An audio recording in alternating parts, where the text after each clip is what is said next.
So, good afternoon, everyone. So, we are at the third session of the day, and this is the fifth session of the program. So, right now, this session will be led by Professor Tanusri Dasgupta. There will be a short introduction about her. Professor Dasgupta works in the area of computational condensed matter physics or material science, and a major thrust of her research is the application of first principles electronic structure calculations to understand the physics and chemistry of noble and complex materials. She obtained her PhD degree from Calcutta University in 1995. She was a postdoctoral fellow or visiting scientist in ONERA, Paris, CNRS, Serge Pontoise, France, Max Planck Institute, Stuttgart, Germany, and Indian Institute of Science, Bangalore. Professor Shahatash Gupta joined SN Bose National Center as a lecturer in 2000. She is currently senior professor and director additional charge in the same institute. In between, she was Satyendranath Chair Professor at Indian Association for the Cultivation of Science and head of the School of Mathematical and Computational Sciences. She has so far produced 14 PhD students and published more than 250 research articles. She is a fellow of American Physical Society, the World Academy of Sciences, Indian Academy of Sciences, National Academy of Sciences, India, and West Bengal Academy of Sciences. She is recipient of Swarno Jayanti Fellowship, MRSI ICSC Superconductivity and Material Science Annual Prize, DAE Raja Ramanna Prize, P. Shield Memorial Award, Dr. APJ Abdul Kalam HPC Award, and JC Bose Fellowship. She headed the Max Planck India Partner Group, Advanced Material Research Unit, and Thematic Unit of Excellence on Computational Material Science at SN Bose National Center. We are pleased to have you, madam. So, the program is yours. Thank you. Thank you very much. Let me start by thanking the organizer for inviting me in this workshop. So let me just share my screen.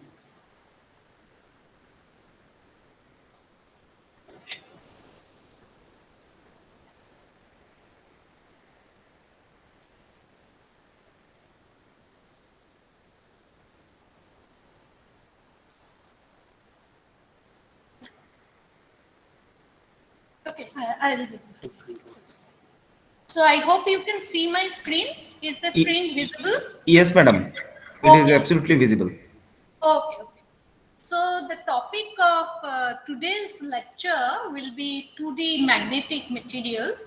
And as has been already announced, I belong to the Department of Condensed Matter Physics and Material Science, and also part of the thematic unit on computational material science at SN Bose National Center for Basic Sciences, which is located in Kolkata. And this institute is actually built in memory of Professor Satyendranath Bose, in whose name half of the fundamental particles of this world is known.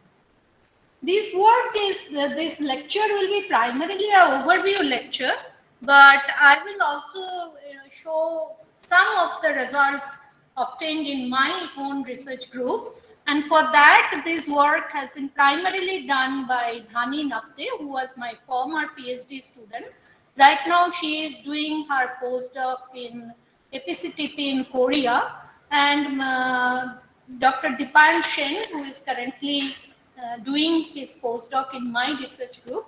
And we have been extremely benefited by collaborating with a group of Kuru Jena from Virginia University, Nitin Kaushal from Oak Ridge, and Anamitra Mukherjee from NISA Bhubaneswar.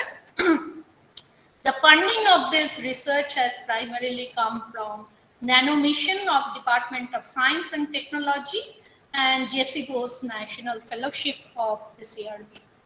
So I think before me, since it is the fifth session of the workshop, a lot has been said about the two-dimensional materials. It all started with the discovery of graphene, which is a monolayer of carbon atom.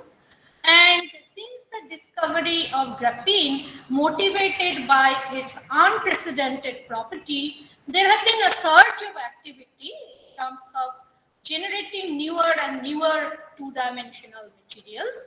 Sometimes they are quasi two-dimensional in the sense that they are not simply monolayer, rather they can be like as is shown here for molybdenum disulfide, it's actually 3 layers of atom. But they ideally can be considered as two-dimensional because the dimension, the out of plane dimension is much, much smaller compared to the in-plane dimension. And the list of these materials is long. I have shown few representative examples like silicon, hexagonal boron nitride, borophene, the metal transition metal dichalcogenide, molybdenum disulfide being just one member of this family. Also like hydrogen decorated graphene, which is known as graphene. And they have shown extremely interesting properties. Metallicity with unprecedented mobility, that's basically the characteristic of graphene. Many of these two-dimensional materials actually show fascinating topological property. The charge density wave is being seen in many of these quasi two-dimensional materials, dichalcogenides again. Superconductivity, mode insulating properties, which are basically manifestation of strong electron-electron interaction, has been also observed in twisted bilayer graphene. So it actually offers a plethora of properties. But missing from this 2D portfolio until recently is the intrinsic magnetic order. So what I mean by that, it is quite different from magnetism that is attempted to be driven in graphene, for example, which is otherwise non-magnetic, by putting some magnetic adatom or by creating some defect in this two-dimensional graphene. But those are all external means of inducing magnetism, and that has its difficulty because the manipulation of that magnetism, which is externally induced, is not so simple. So therefore, there have been a lot of interest in inducing intrinsic magnetism in two-dimensional materials. Now, the magnetism is strongly dependent on the dimensionality. In case of a three-dimensional material, which can be made out of some magnetic element, there can be a magnetic phase transition from magnetically disordered to a magnetically ordered state at finite temperature. Reducing the dimensionality, if you go to one dimension, there is no magnetic long-range order, and that is being rigorously proved by some basic theorem. In case of two-dimensional materials, however, this issue of which is between 3 dimension and 1 dimension, the issue of magnetic long-range order is very complex, and these will actually form a major part of my today's lecture, that this issue of magnetic long-range order depends on several factors. However, this two-dimensional magnetism is potentially important in view of low-power, ultra-compact spintronics application. And this is basically the title of one of the research article in Nature Nanotechnology, which actually says two-dimensional magnetism gets hot. Because some of these materials have been synthesized, which have actually shown room temperature ferromagnetism in atomically thin layer, which broadens the prospect for device application. And towards the end of my talk, I will try to touch upon that. Now, two-dimensional ferromagnetism, it can appear either in a metallic system or in an insulating system. And the mechanism of magnetism in a metallic system, in a two-dimensional metallic system, is very different from the insulating system. In case of the metallic system, it is primarily driven by the details of the electronic structure or the density of state close to the Fermi level. I will try to explain that, and this is guided by the Stoner's theorem. In case of the insulating system, where the spins or the magnetic moments are localized, that is driven by a theorem which is known as Mermin-Wegner's theorem. I will get into this theorem in some more detail later on, which actually tells at finite temperature spontaneous symmetry breaking, because any magnetically ordered state is a symmetry broken phase that is absent in a two-dimensional isotropic Heisenberg model. Of course, I have now used many jargons like isotropic, Heisenberg, etc., which I am going to explain in a while. Now, let's first consider the case of the magnetism in an insulator.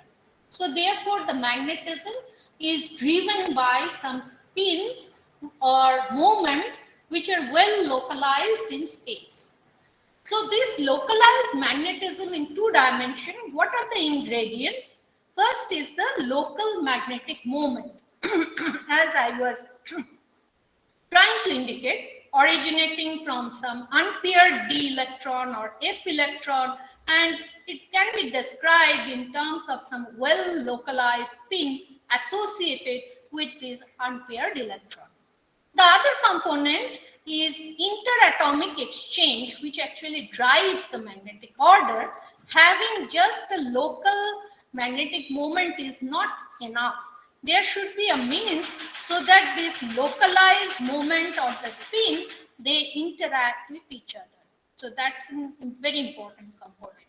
The other component which I will try to argue is also the concept of magnetocrystalline anisotropy, one of the atomic physics component, namely the Spinobit coupling, being very, very crucial factor in deciding such magnetocrystalline anisotropy. Of course, beside that, there is a shape anisotropy, meaning the shape of your sample, which actually gives rise, driven by some dipolar interaction. Now, let's get into some basic. So, the spin coupling, we are considering the coupling between two localized spin. Consider two interacting spin, and this, let's consider this as a spin half, the spin associated with one unpaired electron. So, let's consider two spin half with spin, let's say spin SA and SB at these two sides, which will be then the total spin of this two particle system is S total, which is the sum of the spin at the A side and B side. And if you take the square of this quantity, then basically it is given, you just square this SA plus SB square, that gives you the following thing. Now the interaction part is basically this SA dot SB. Now what are the eigen states of this SA plus SB? The two spin, which is the spin half, can be either pointing in the up direction or in the down direction. So therefore, the total spin can be either spin 1 or spin 0. That means the value of this S total can be either 0 or 1. And now you can actually show that the eigenstates that are associated with this S total equal to 1, there are three possible states with this value of SA dot SB equal to 1/4. It's just two lines of algebra. And there are three possible states, either both of them pointed in the up direction, both of them pointed in the down direction, or I have a kind of a linear, even linear combination, because it's with the plus sign, like with the up down plus down up, divided normalized divided by the square root of 2. So these three states constitute what is known as spin triplet state with total spin of 1. We can also have a spin singlet state with the total spin of 0, as I said, where you have an up and down combination with a odd combination because I have a minus sign, and for that SA.SP is minus 3 by 4. Now there is an exchange symmetry that I have to talk about because electrons, as you know, are fermions, and the fermionic wave function must be anti-symmetric. So that means if I exchange the positions of these two electrons or the coordinates of these two electrons, then the total wave function must change sign. That is the predominant, that is the the condition for a fermionic wave function or fermions. So the net wave function, which is actually your electron has a space coordinate, it can move in the space, but it also has a spin part. So therefore, the total wave function can be broken up into product of these two things, the space part and the spin part. The space part, which depends on the coordinates r1 and r2, that's your coordinate, the space coordinate, the r being in this x, y, z coordinate space, you can write it in this following form, and the symmetry, whether it's a symmetric combination or anti-symmetric combination, depends on this sign. If it is a plus sign, it's a symmetric combination. If it is a minus sign, it's an anti-symmetric combination. Similarly, for the spin part, as I have already mentioned, for the singlet, you will find a minus, so it's an anti-symmetric part. For the triplet, there is a plus, which is a kind of a symmetric part. So since the total thing must be anti-symmetric, I'll come to that part just a slide afterwards.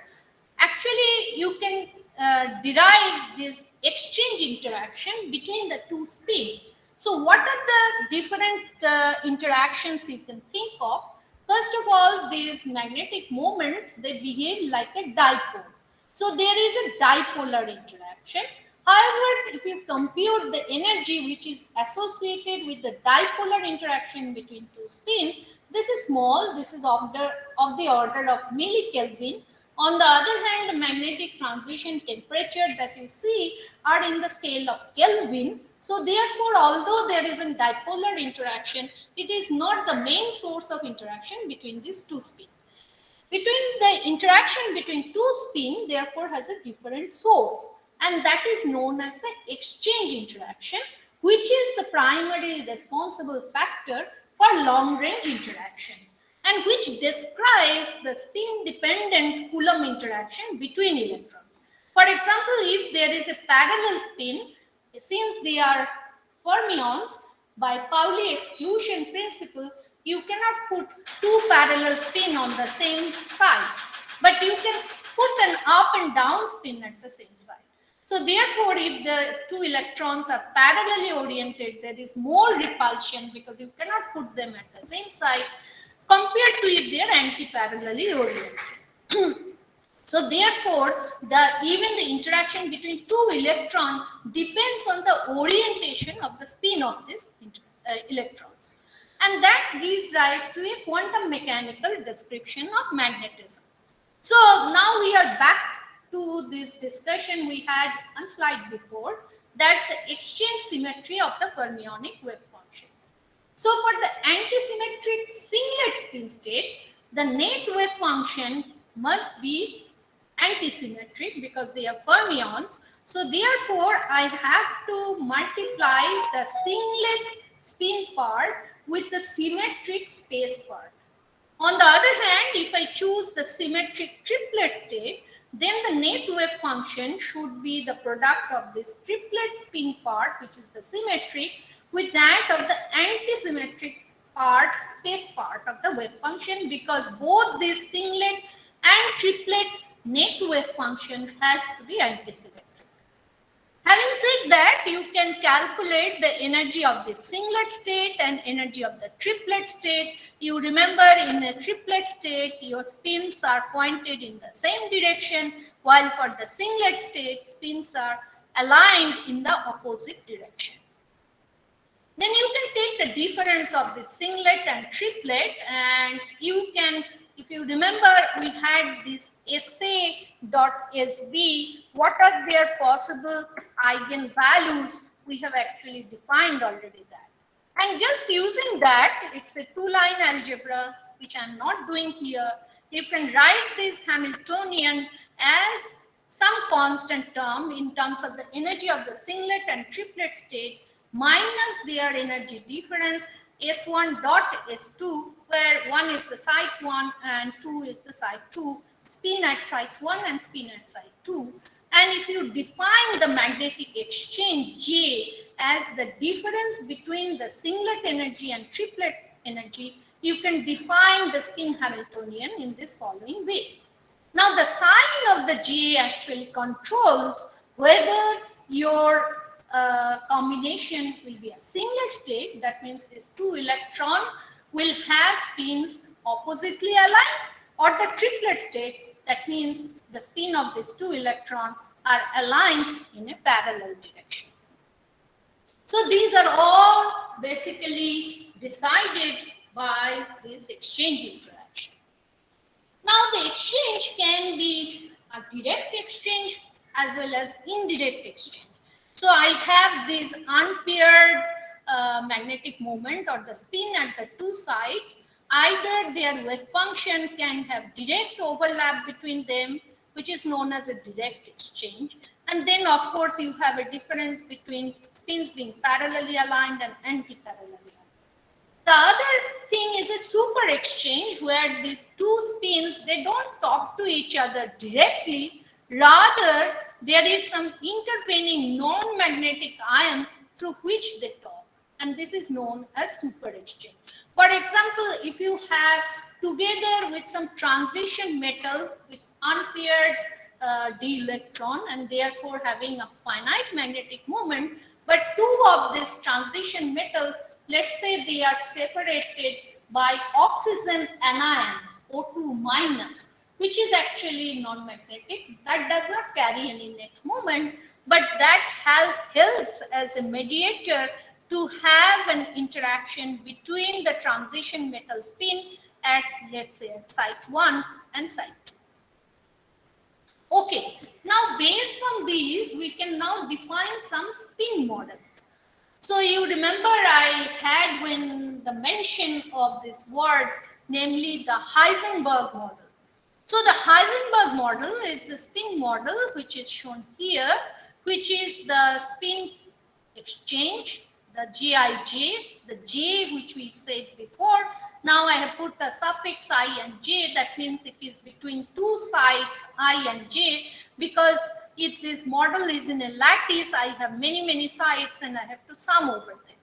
So this is the exchange interaction or the exchange integral between the ith and jth electron spin. So that is the model.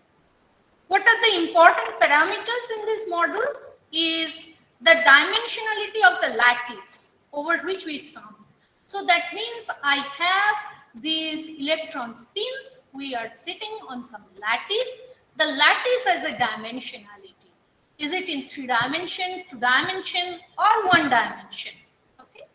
So that is the picture, for example, shown here is that of a 2-dimensional lattice. The other is the dimensionality of the spin themselves. For example, does the spin orient in a specific direction, or they can orient in any direction? In case of the Heisenberg model, they can orient in any direction. In other words, there is a spin rotational symmetry, because the spin can orient in any direction they like. Okay? So therefore, in this Heisenberg model, the dimensionality of the spin is 3, because in this 3-dimensional space, it can orient in any direction. But the lattice dimensionality can be either 1 or 2 or 3. The other model, which is also very important and it's all textbook level, it's the Ising model, where you see now it is almost same like the Heisenberg model that you have seen before, but now Si and Hz has Si and Sj has only Z component. So this is again the J is the exchange interaction between ith and jth spin, and we have considered only the z component because the spins can orient all along the z direction, either along the plus z direction or along the minus z direction. So therefore the dimensionality, the spin dimensionality is actually 1 because the spin cannot point in any direction of this three-dimensional space. Rather, it can orient only along a particular axis, that is the z-axis. Either it will be along plus z or it will be along minus z. So therefore, the spin dimensionality is 1, but the corresponding lattice dimensionality can be 1, 2, 3, exactly like the Heisenberg model. Of course, there is a model which is in between this Heisenberg and Ising, where the spins can align only in plane, only in the xy plane. The spin cannot point in the outer plane direction. And in this case, the ordering is very different. It actually involves formation of vortices and anti-vortices, and the order parameter here is a topological order parameter, which is also very important in context of the recent interest in topology. But we can think of these 3 different kinds of models. We can have a Heisenberg model, spin can point in any direction. So the dimensionality of the spin is here 3. The XY model, where the spin can point only in the XY plane. And the Ising, where the spin dimensionality is 1, the spin can point in any particular axis, and this axis we have chosen as the z-axis.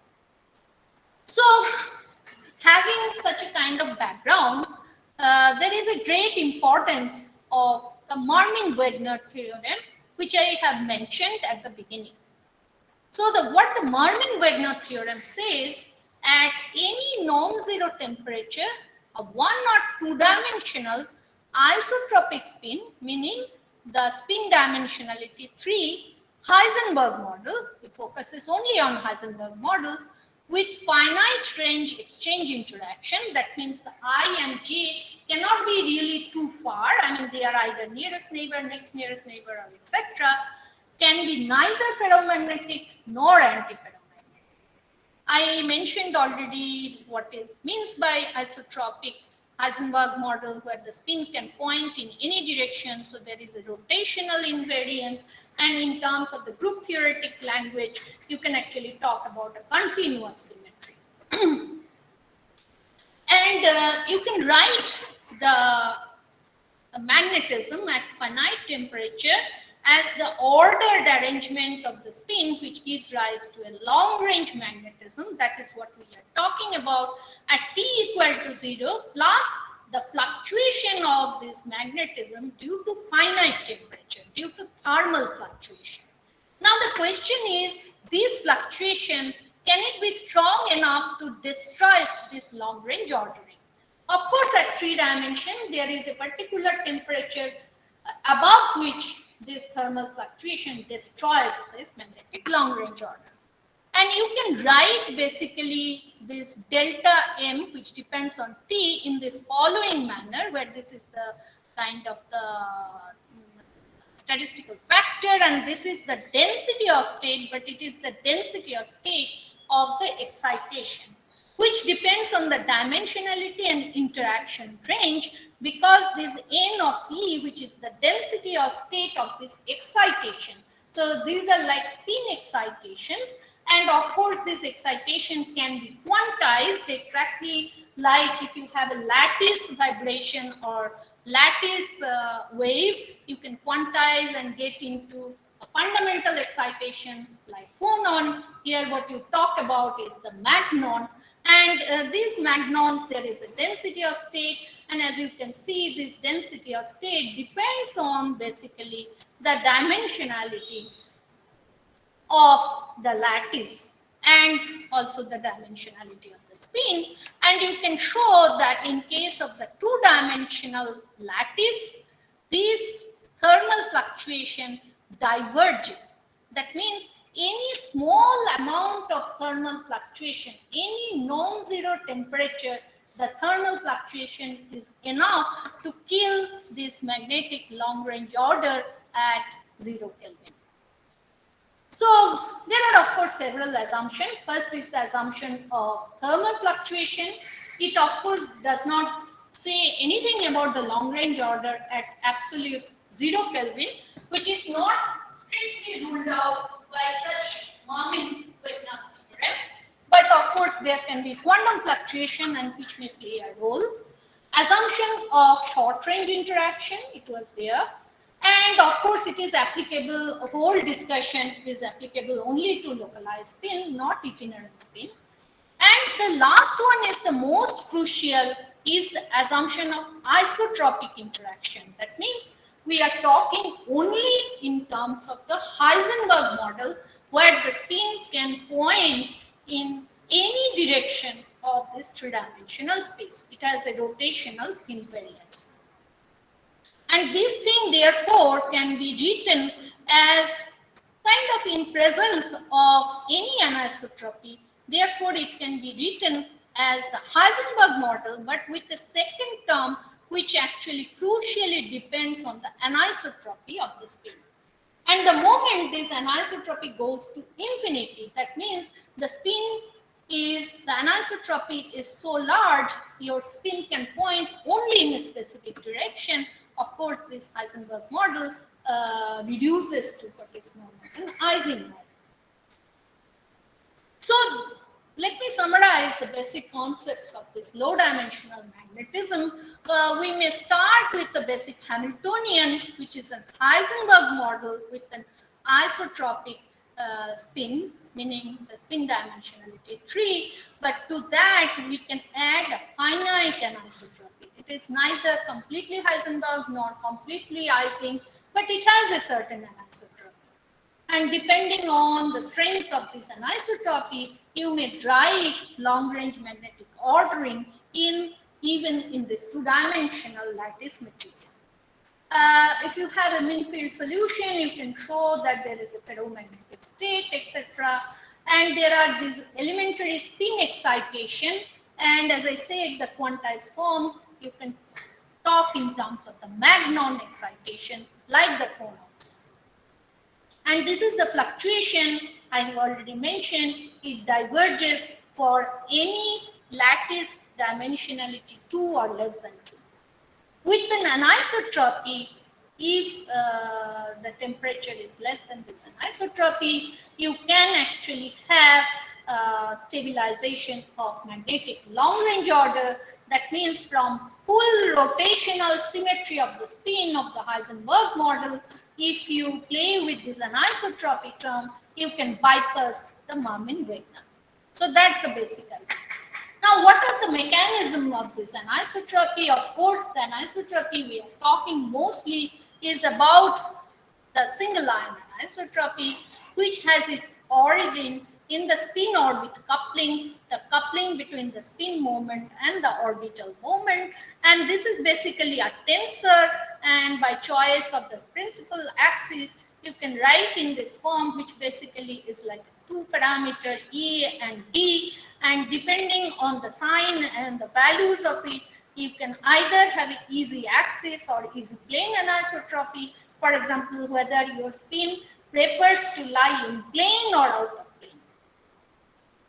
And you can also have something which I will not mention at all, is the exchange anisotropy, in the sense that two spins pointing along the z direction and two spins parallelly oriented but pointed along in the xy plane, their exchange interaction can be different, and which is known as exchange anisotropy.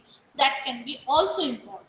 But the problem that I will discuss will be primarily based on the concept of single ion anisotropy. And this is kind of a basic slide which says, of course, if you have a free magnetic atom, this is spatially isotropic. That's exactly, but if you put it in crystal, then depending on this crystal structure, you can actually get some finite values of this single ion anisotropy, and the sign actually tells you whether it's easy axis or easy plane, etc. And spinobit coupling is very important because spin moment, uh, let's say, of an atom is completely isotropic. But on the other hand, if you put that and bond with something, that means there is a bonding between these two atoms in, for example, in a crystal, then what you will have, the orbital moment perpendicular to the bonding direction can undergo a reduction. That means the direction, the orbital moment shows a difference whether it is in the direction of the bonding or it is perpendicular to the direction of the bonding. Now, in presence of a spinobit coupling, you have a locking between the spin moment and the orbital moment. So, what the orbital moment is doing, the spin moment likes to follow it. So, therefore, in presence of a spinobit, strong spinobit coupling and the chemical bonding, this can give rise to a rather high value of magnetic anisotropy. So 2D magnetism, which as you can, what I have spoken so far is all history. These all happened many, many years ago. So 2D magnetism is basically an old story which has been made new in recent time. Like the long range order in two-dimensional Eigen model, long range magnetic order, which was actually from the theory of Onsager, 1944. 1966, about 22 years down the line, it was shown that no long range order in two-dimensional Heisenberg model. That means by changing the model from Ising to Heisenberg, already magnetic long range order, there is a change of magnetic long range order, no magnetic long range order for 2D Heisenberg, but magnetic long range order, yes, for 2D Ising model. So that's the Marmin-Wagner. In 1968, already quasi 2D crystal like K2NiF4, which is not completely 2D, but you can see this as a layered structure. The long range order was established. But again, since it's quasi 2D, there is some interaction possibly between the layers.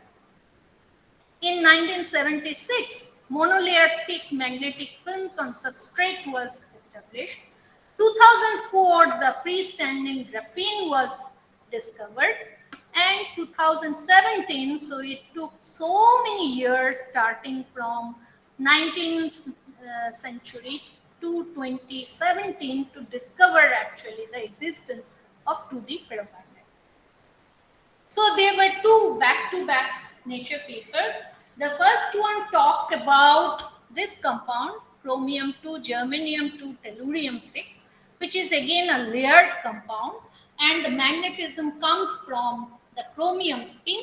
And since it is layered, it was possible to thin this material going down experimentally to a limit of bilayer, only 2 layers of chromium spin.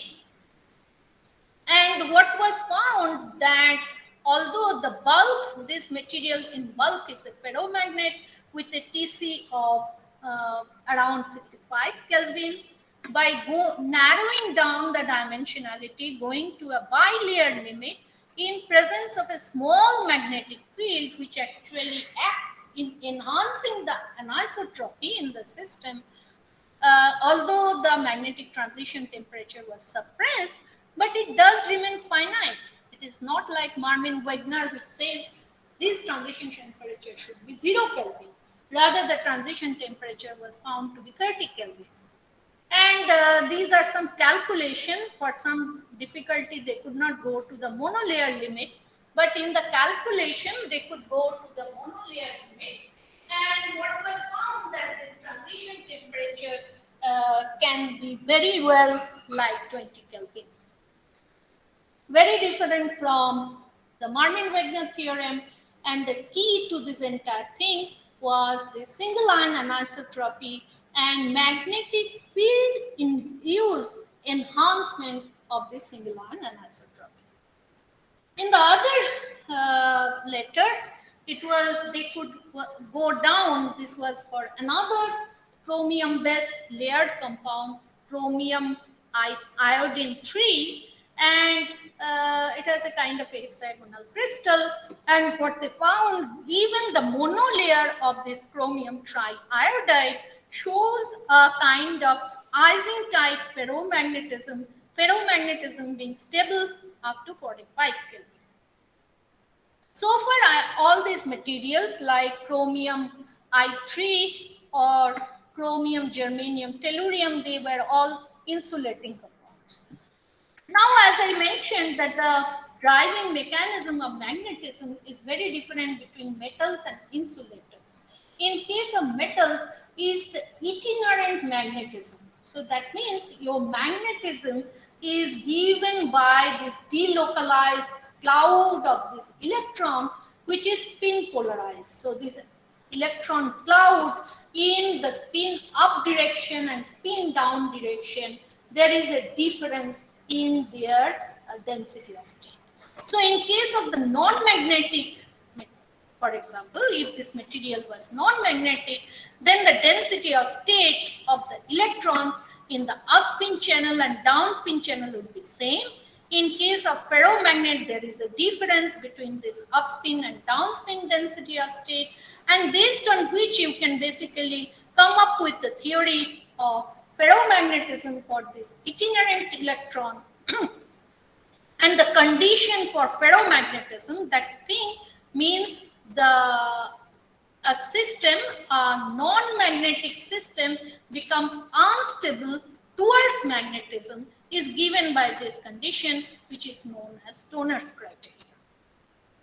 And following such a thing, in fact, strong room temperature ferromagnetism was discovered in vanadium diselenide monolayer on some van der Waals substrate, and this material of course is magnetic, and there have been some restructuring of the density of state close to Fermi level going down to such monolayer.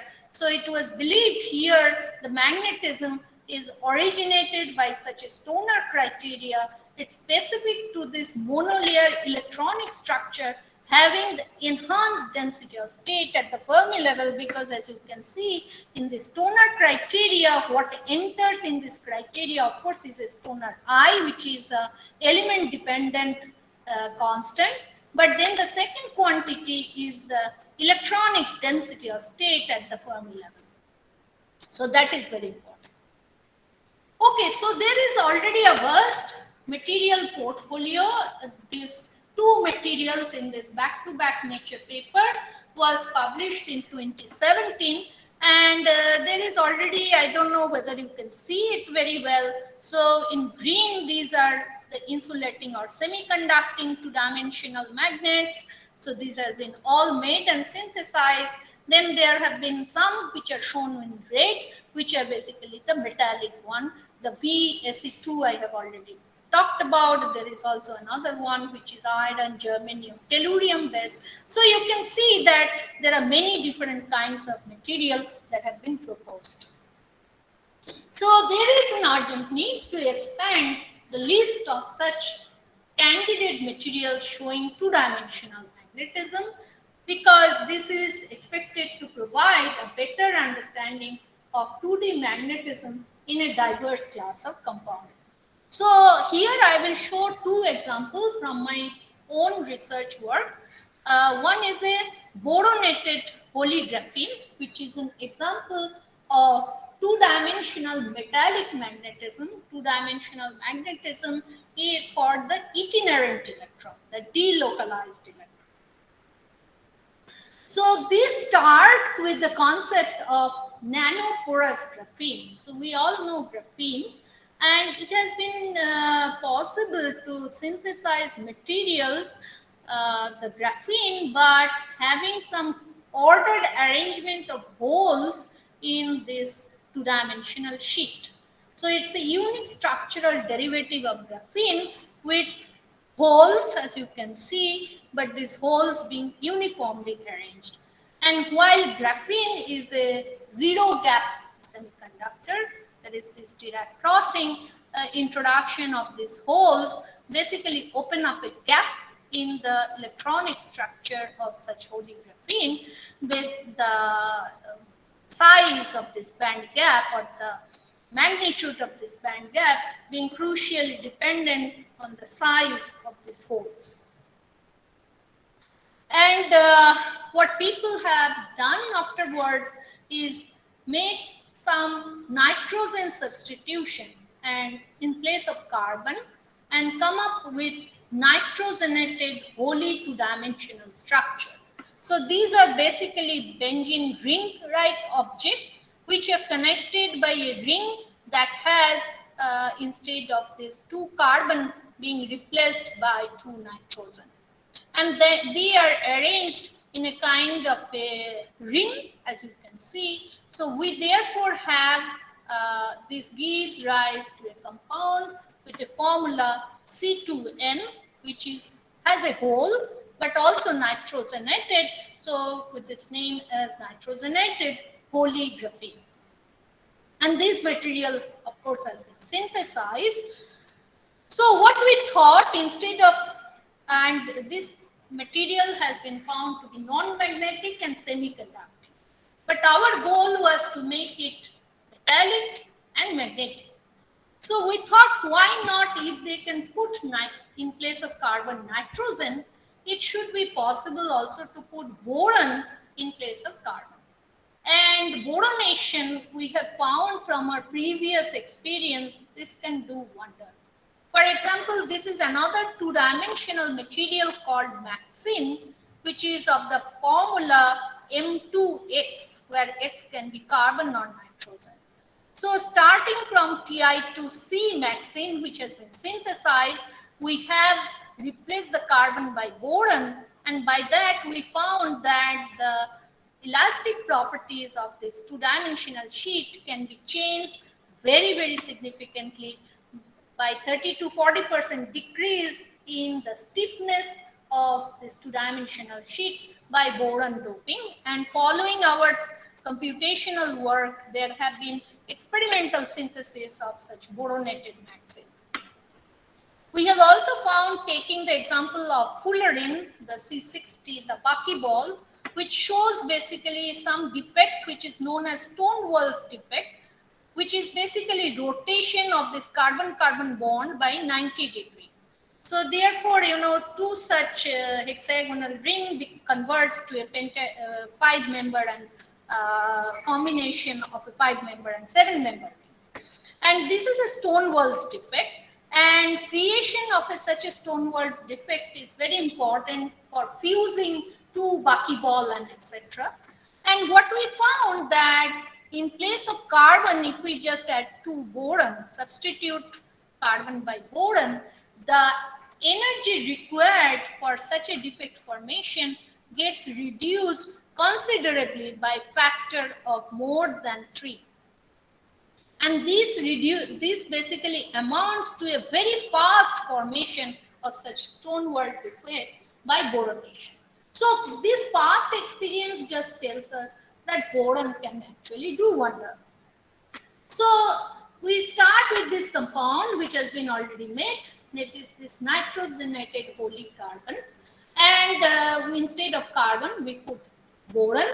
And by calculating cohesive energy, we find that this C2B, this new computer designed two-dimensional compound, it should be stable, which we actually did by calculating the cohesive energy as well as the formation energy. And formation energy of boronated holy graphene is found to be comparable to boron-doped diamond. And therefore, it must be possible to basically synthesize such two-dimensional compound. That's the point. And we checked the dynamical stability of this computer predicted C2B by calculating their phonon frequency and showing all the phonons having positive frequency and therefore they being dynamically stable. Also, their thermal stability was proved by carrying out molecular dynamics simulation, and which shows also the stability. And this was done at room temperature. This is the band structure, the non-spin polarized band structure. So that means we didn't had any spin splitting assumed. We found, so the zero of the energy is set at the Fermi level. C2n is a semiconductor with a band gap, while C2b is a metal. Now, what causes metallicity in C2b and insulating in C2n? That is kind of understandable if you think of the electron occupancy of boron versus carbon. So, boron has 2 electrons less compared to that of the nitrogen and 1 electron less compared to that of the carbon. So, what you have in this two-dimensional material, the nature of the bonding is sp2 bonding. So, you have this sp2 bonded material while the pz orbital is pointing in the outer plane direction. So, in case of nitrogen, in this two-dimensional sp2 bonding, you have 1 electron which goes at the bonded site. It's directed towards the bonded site. This one, since it has a pole, so it is non-bonded, and you have also 1 electron which goes in the outer plane pz orbital. So that makes it 5 orbital, 2 electrons at the sp2 bonded site, which makes sigma bond with the neighboring carbon, 2 electrons at the non-bonded site, so it becomes completely filled, and 1 electron in the pz orbital. So that is for nitrogen. Coming to boron, you have 1 electron each in the bonded sigma bonded sp2. Non-bonded one, now instead of being fully filled by 2 electrons, it becomes filled with only 1 electron, so therefore it's half filled, and there is no electron, it becomes empty at the pz. So this gives rise to a pole doping in the pz pi star bonding of this carbon network, and that makes the whole thing metallic by pole doping. While this 1 electron in this non-bonded orbital gives rise to magnetism because it's unpaired. So the non-bonded sp2 orbital occupied with 1 electron at the boron site in a metallic background, the metallicity arising because of this pole doping at the pz, as I already mentioned, should give rise to a magnetism, and this actually follows also the Stoner criteria that I described just a moment ago, because following this we found that this quantity, which is the Stoner parameter times the density of state at the Fermi level, is actually much larger than 1. So this suggests this non-magnetic or the non-spin polarized solution will be unstable with respect to magnetism. And that is proved whenever we carried out a spin polarized calculation. We find a net moment which is pretty large, of close to 2.5 mu v at the unit cell, and most of the moment were actually coming from the boron atom as expected. And this is shown in the plot of the spin density, where we indeed find all the density to be basically situated close to the boron. So the magnetism here is completely coming from the boron. So having this example of computer design 2D metallic magnet, we now attempted in making computer designing of some 2D insulating or semiconducting magnet. And for that, the system we considered, it's some layered inorganic organic hybrid perovskite. So what I mean by that will be clear to you in a minute. So we all know what is a perovskite. Perovskite is a formula AbX3. If you take a cube, the corners are occupied by A cation. So the example of such perovskite might be lead titanium O3, lead titanate, where the lead will be at this A site. which is this black balls, and the B, which will be like titanium, that is basically at the face of this cube, and the B will be at the center of this cube, which will be like titanium, and the oxygen, in case of the PbTiO3, will be at the face of this cube. So that is a perovskite structure. If you repeat this cube in all direction, you will get a crystal. That's the lattice of a perovskite compound. So it is 3-component ABX3. So starting from a perovskite structure, what one can basically derive is a layered perovskite structure. So that means you continue such a kind of a cubic. So this is known as a cubic perovskite. Make a cut, and then with that cut, you will have some layers, and you shift these layers with respect to each other.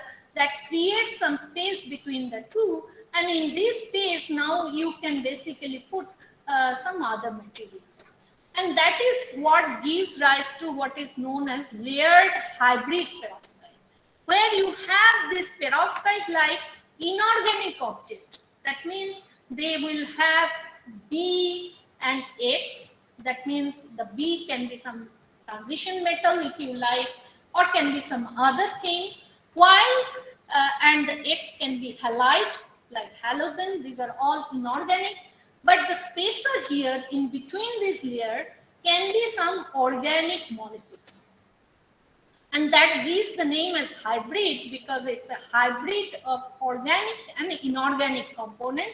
This compound has both inorganic part as well as the organic. And these are some examples where you have basically this network of such kind of a metal or the cation and the halide that gives rise to an inorganic layer, and in between you have some organic layer, and you have a large spacing between these two inorganic layer, and this organic layer they basically gives rise to some weak bonding between the layers. So we have the structure is the inorganic layer. They are sandwiched between some organic spacer, as I mentioned, and very often this X is a halogen like chlorine or bromine, and therefore these organic spacer are linked to such kind of halogen, which is shown with this white ball in the inorganic layer. And this B metal cation surrounded by this halogen forms an octahedra. This one also forms an octahedra in a perovskite structure. So these are the compounds that we studied.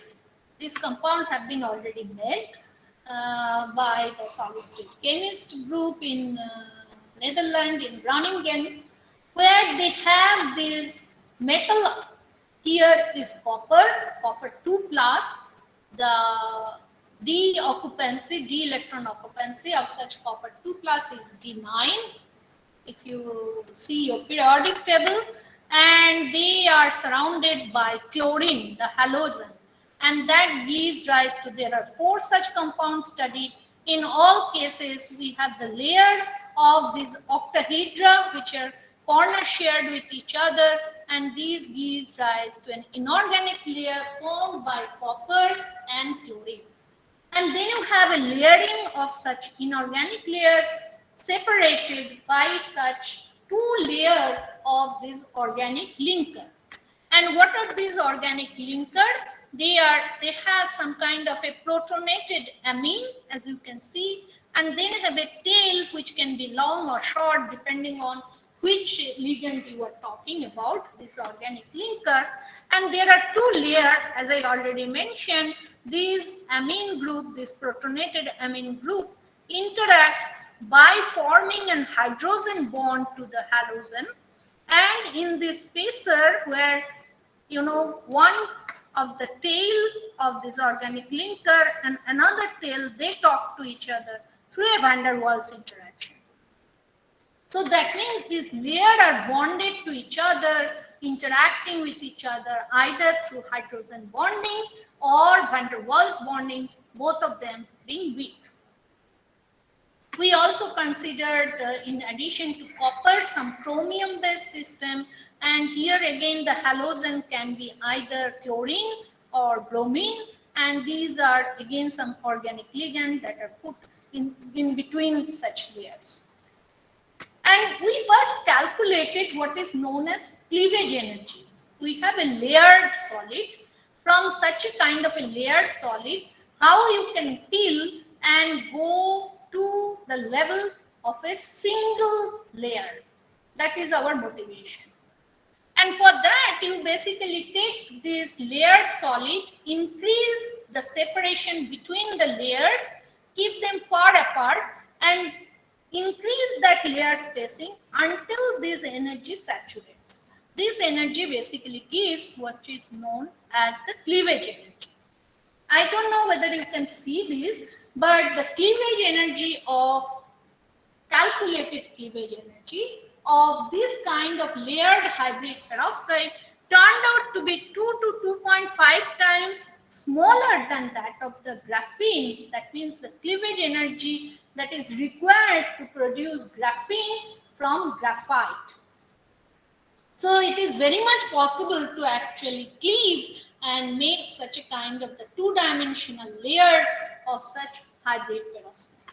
And indeed, what we found is actually true, because there have been this experimental synthesis paper that appeared in Science, where you have such kind of this organic ligand, as I already mentioned. In place of copper or chromium, they had lead and the halogen, and that has been made. The atomically thin, two-dimensional organic inorganic hybrid perovskite. So what we are proposing, instead of copper, we had some copper or chromium with unpaired electron. So therefore it should give rise to magnetism, and of course we considered a different organic component. So what we found by calculating the magnetic long range order, these materials in the inorganic layer, they actually show ferromagnetism, meaning all the copper spins, they align in the same direction.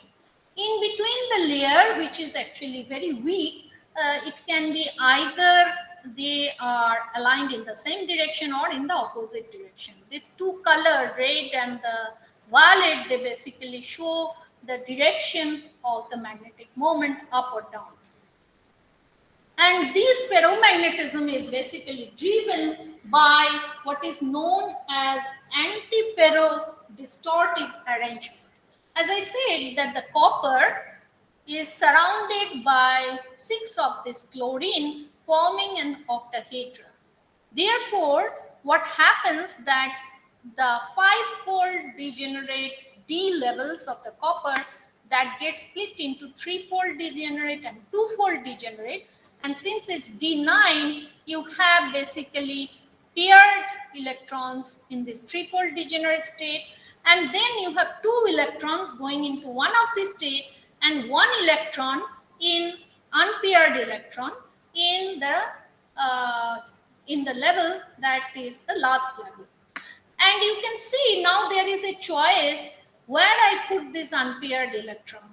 Instead of arranging like that, I could have put the unpaired electron here and the paired combination there.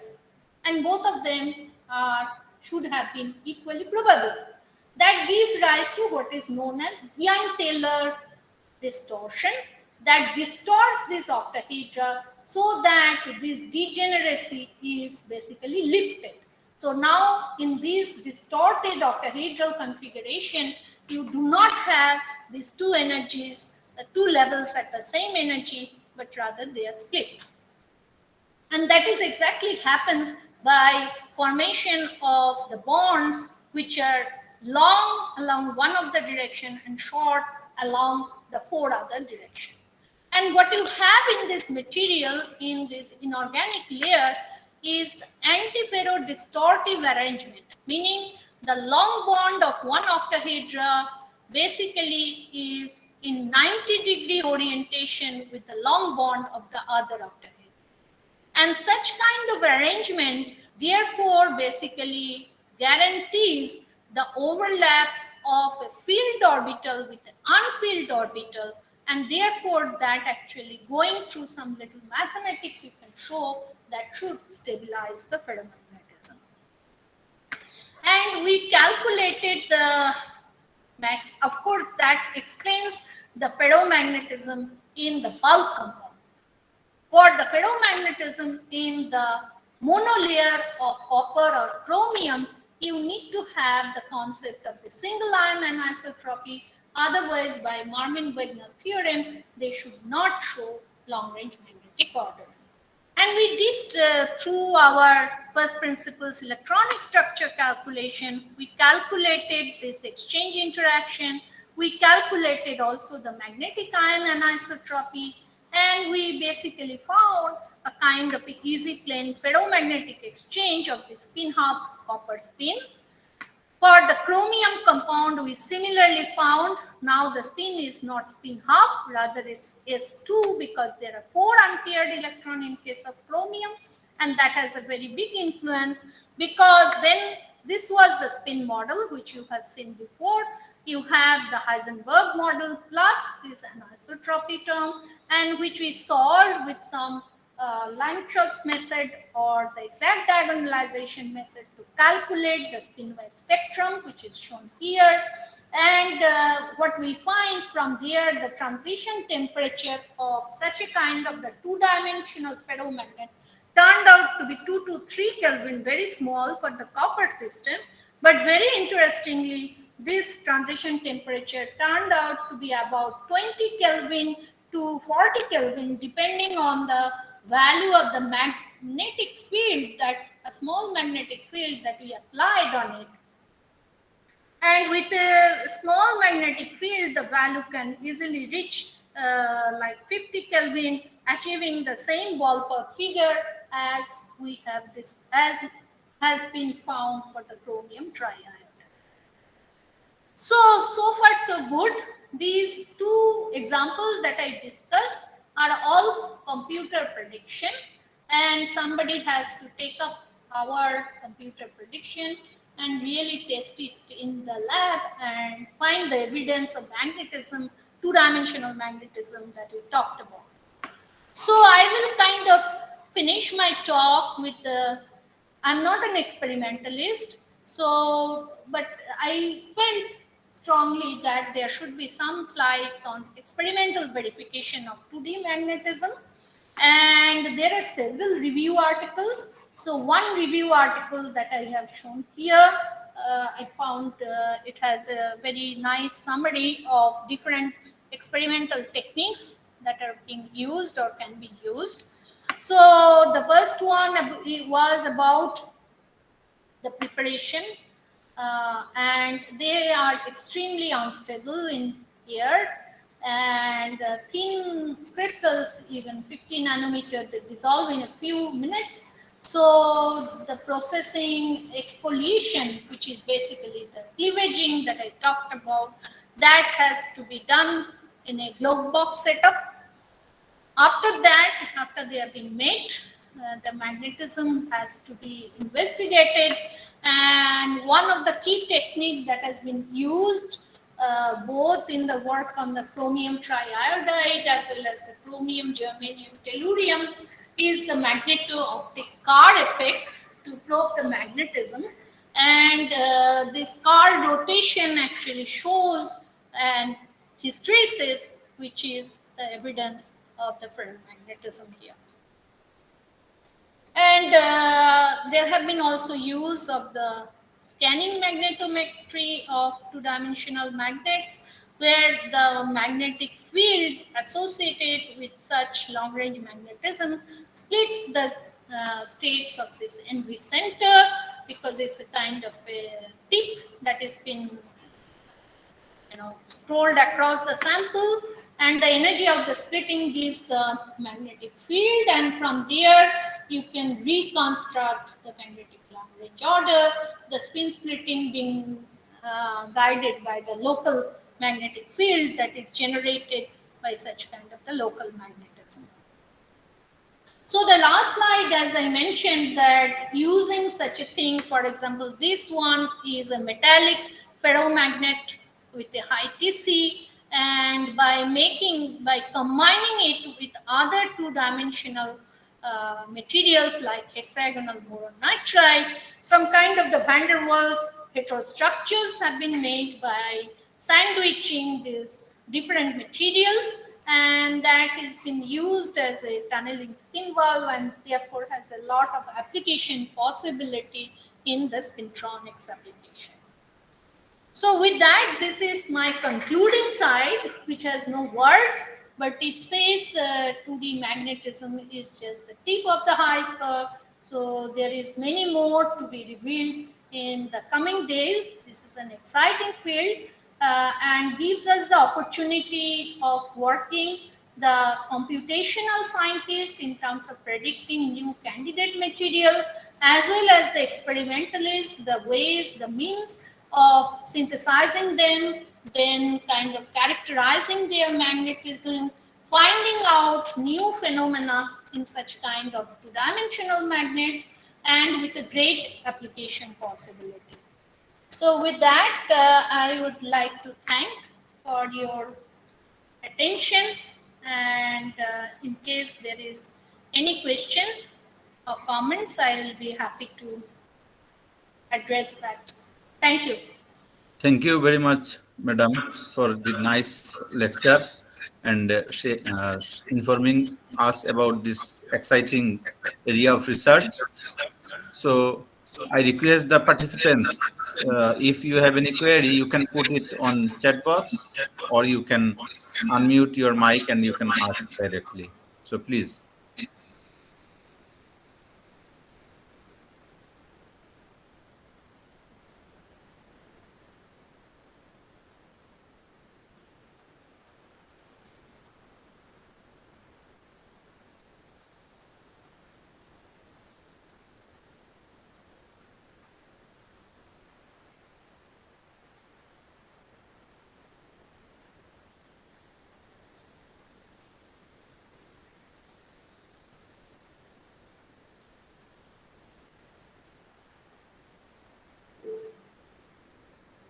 I see.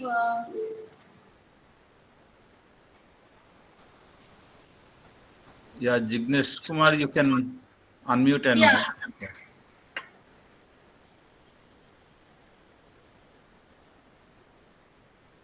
Can you please ask the question? I think there is a hand raised.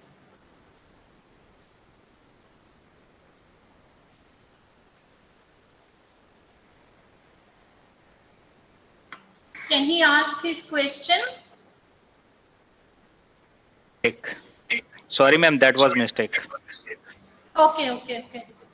So I see there is a question, Madam, in the chat box. How borophin is different from graphene? Is it also have linear dispersion relation? No, it doesn't.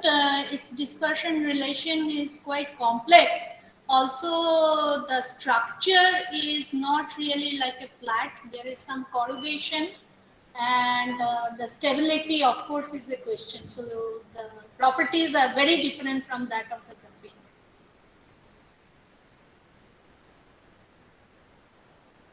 And how borophin is different from graphene? Yeah. That's what I said. First of all, having a flat structure is different. So the structure is not at all like a flat surface. It has quite a big corrugation. So the structure is quite different. And of course, the electronic structure, because of such kind of change in the geometry, is also quite different. Because all these sp2 bonding in no longer be active.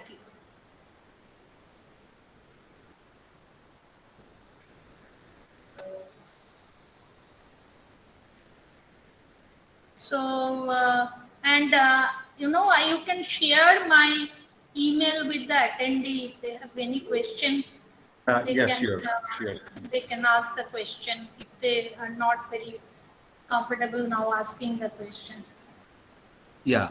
So if there is no questions, then we can go towards concluding the session. And the details of the madam contact details I will share with you all, so you can Yes, contact by yes. email. There is, In I find just one last question. Yeah, I think he raised his hand. He says, is there any comparative studies available for magnetic properties? I think he meant vaccines. Yes, there are many good review articles for vaccine, and many of these compounds have been predicted to be magnetic, although the magnetism is not rigorously proved, because all these compounds, they get passivated by some passivating ligands like oxygen, fluorine, etc., and that destroys the magnetism. But if in the unpassivated form, they should be many of them should be magnetic, and there are many good review articles. So if you contact me, I can send you some of the review articles. Thank you, ma'am. Okay. So, thank you, madam. Despite of your busy schedule, you have spare time with us. So, thank you very much from our end. And in near future also, we will be happy to have you with us. And I am sure the participants is benefited from your deliberations and they will be inspired. Thank you very much, madam. Thank you. So I'm then disconnecting. Yeah, madam. Thank you. Okay. Thank you.